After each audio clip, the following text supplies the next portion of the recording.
ಮಕ್ಕಳ ರೋಗ ನಿರೋಧಕ ಶಕ್ತಿಗಾಗಿ ಹೋಮ್ ಮೇಡ್ ಜಿಂಕ್ ರಿಚ್ ಸೆರೆಲಾಕ್ ಹೇಗೆ ಮನೆಯಲ್ಲೇ ಮಾಡುವುದು ಅಂತ ನೋಡೋಣ ಬನ್ನಿ. ಇದಕ್ಕೆ ಬೇಕಾಗಿರುವಂತಹ ಸಾಮಗ್ರಿಗಳು: 1 ಕಪ್ ಗಟ್ಟಿ ಅವಲಕ್ಕಿ, 3/4 ಕಪ್ ಮಖಾನ, ಅರ್ಧ ಕಪ್ ಪಂಪ್ಕಿನ್ ಸೀಡ್ಸ್ ಹಾಗೂ 1/3 ಕಪ್ ಗೋಡಂಬಿ. ಇವೆಲ್ಲವನ್ನು ಒಂದೊಂದಾಗಿ ಡ್ರೈ ರೋಸ್ಟ್ ಮಾಡ್ಕೊತಾ ಇದ್ದೀನಿ. ಪಂಪ್ಕಿನ್ ಸೀಡ್ಸ್, ಮಖಾನ ಹಾಗೂ ಗೋಡಂಬಿ ಜಿಂಕ್ ಇಂದು ಒಂದು ರಿಚ್ ಸೋರ್ಸ್ ಅಂತಾನೆ ನಾವು ಹೇಳ್ಬೋದು. ಹಾಗೆ ಈ ರೆಸಿಪಿ ಟ್ರಾವೆಲ್ ಫ್ರೆಂಡ್ಲಿ ಸಹ. ಕೇವಲ ಬಿಸಿ ನೀರಲ್ಲಿ ಈ ಪೌಡರ್ ಅನ್ನು ಮಿಕ್ಸ್ ಮಾಡಿದ್ರೆ ಸೆರೆಲಾಕ್ ರೆಡಿನೇ ಆಗೋಗ್ಬಿಡುತ್ತೆ.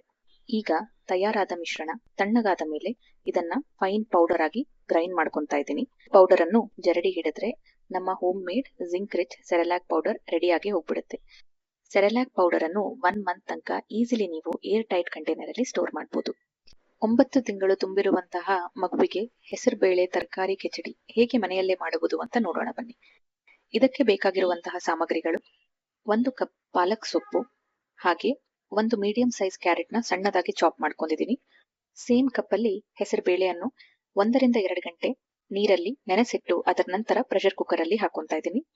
ಇದಕ್ಕೆ ಕ್ಯಾರೆಟ್, ಪಾಲಕ್ ಸೊಪ್ಪು ಹಾಗೂ 1/4 ಟೇಬಲ್ ಸ್ಪೂನ್ ಟರ್ಮರಿಕ್ ಪೌಡರ್ ಅನ್ನು ಸೇರಿಸೋಣ. ಕೇವಲ ಅರ್ಧ ಕಪ್ ನೀರನ್ನೇ ನೀವು ಹಾಕಬೇಕಾಗುತ್ತೆ. ತುಂಬಾ ತೆಳುವಾಗಿ ನೀವು ಇದನ್ನ ಮಾಡಬಾರ್ದು. 4 ವಿಸಲ್ ಬರೋ ತನಕ ಬಾಯ್ಲ್ ಮಾಡೋಣ. ಕಿಚಡಿಯಲ್ಲಿ ಪ್ರೋಟೀನ್, ಕಾರ್ಬೋಹೈಡ್ರೇಟ್, ವೈಟಮಿನ್, ಮಿನರಲ್ಸ್, ಇತರ ನ್ಯೂಟ್ರಿಯೆಂಟ್ ಸಹ ಇದೆ. ಬೆಂದಿರುವ ಮಿಶ್ರಣವನ್ನು ಮ್ಯಾಶ್ ಮಾಡಿಬಿಟ್ಟು ಅರ್ಧ ಟೇಬಲ್ ಸ್ಪೂನ್ ತುಪ್ಪ ಹಾಕಿದ್ರೆ ನಮ್ಮ ಹೆಸರು ಬೇಳೆ ತರಕಾರಿ ಕಿಚಡಿ ನಿಮಿಷದಲ್ಲೇ ರೆಡಿಯಾಗಿ ಹೋಗ್ಬಿಡುತ್ತೆ. 10 ತಿಂಗಳು ಮೇಲಿರುವಂತಹ ಮಕ್ಕಳಿಗೆ ಹೆಸರು ಕಾಳು ಬೈಟ್ಸ್ ಹೇಗೆ ಮನೆಯಲ್ಲೇ ಮಾಡುವುದು ಅಂತ ನೋಡೋಣ. ಇದಕ್ಕೆ ಬೇಕಾಗಿರುವಂತಹ ಸಾಮಗ್ರಿಗಳು: ಅರ್ಧ ಕಪ್ ಮೊಳಕೆ ಒಡೆದ ಹೆಸರುಕಾಳು, 2 ಟೇಬಲ್ ಸ್ಪೂನ್ ಕಡಲೆ ಹಿಟ್ಟು, ಮೊಸರು ಹಾಗೂ ಅರಿಶಿಣ. ಎಲ್ಲಾ ಸಾಮಗ್ರಿಗಳನ್ನು ಮಿಕ್ಸರ್ ಜಾರ್ ನಲ್ಲಿ ಒಂದು ಫೈನ್ ಪೇಸ್ಟ್ ಆಗೋ ತನಕ ಗ್ರೈಂಡ್ ಮಾಡ್ಕೊತಾ ಇದ್ದೀನಿ. ಆ ನಂತರ ಇದನ್ನು ನಾವು ಓವರ್ ನೈಟ್ ಫರ್ಮೆಂಟ್ ಆಗೋದಕ್ಕೆ ಬಿಡೋಣ. ಫರ್ಮೆಂಟೇಶನ್ ಮಾಡೋದ್ರಿಂದ ಮಕ್ಕಳಿಗೆ ಇದನ್ನ ಈಸಿಲಿ ಡೈಜೆಸ್ಟ್ ಮಾಡೋದಕ್ಕೆ ಹೆಲ್ಪ್ ಮಾಡುತ್ತೆ. ಈಗ ಸ್ಟೀಮರ್ ಅಲ್ಲಿ ತಯಾರಾಗಿರುವ ಬ್ಯಾಟರ್ ಅನ್ನು 15 to 20 ಮಿನಿಟ್ಸ್ ಈ ರೀತಿ ಸ್ಟೀಮ್ ಮಾಡೋಣ. ಆ ನಂತರ ನಮಗೆ ಇಷ್ಟ ಆಗಿರುವಂತಹ ಶೇಪ್ಸ್ ಅಲ್ಲಿ ಇದನ್ನ ಈ ರೀತಿ ಸ್ಲೈಸ್ ಮಾಡ್ತಾ ಇದ್ದೀನಿ. ಪ್ರೋಟೀನ್, ಕಾರ್ಬೋಹೈಡ್ರೇಟ್, ಫ್ಯಾಟ್, ವೈಟಮಿನ್ ಹಾಗೂ ಪ್ರೋಬಯೋಟಿಕ್ ಕಾಂಪೊನೆಂಟ್ ಇರೋದ್ರಿಂದ ಮಕ್ಕಳಿಗೆ ಈ ಬೈಟ್ಸ್ ಎಕ್ಸಲೆಂಟ್ ಫುಡ್ ಆಪ್ಷನ್ ಅಂತಾನೆ ನಾವು ಹೇಳ್ಬೋದು. ಜೋಳದ ಪಡ್ಡು ಹೇಗೆ ಮನೆಯಲ್ಲೇ ಮಾಡುವುದು ಅಂತ ನೋಡೋಣ ಬನ್ನಿ. ಇದಕ್ಕೆ ಬೇಕಾಗಿರುವಂತಹ ಸಾಮಗ್ರಿಗಳು: 1 ಮೊಟ್ಟೆ ಹಾಗೂ ಅರ್ಧ ಕಪ್ ಆಗುವಷ್ಟು ಜೋಳದ ಹಿಟ್ಟು, 1 ರಿಂದ 2 ಟೇಬಲ್ ಸ್ಪೂನ್ ಸನ್ಫ್ಲವರ್ ಹಾಗೂ ವಾಟರ್ಮೆಲನ್ ಸೀಡ್ಸ್, 2 ಬಾಳೆಹಣ್ಣು. ಈಗ ಒಂದು ಪ್ಯಾನ್ ಅಲ್ಲಿ 1 ಚಮಚ ತುಪ್ಪಕ್ಕೆ ಜೋಳದ ಹಿಟ್ಟನ್ನು ಸೇರಿಸ್ಕೊತಾ ಇದ್ದೀನಿ.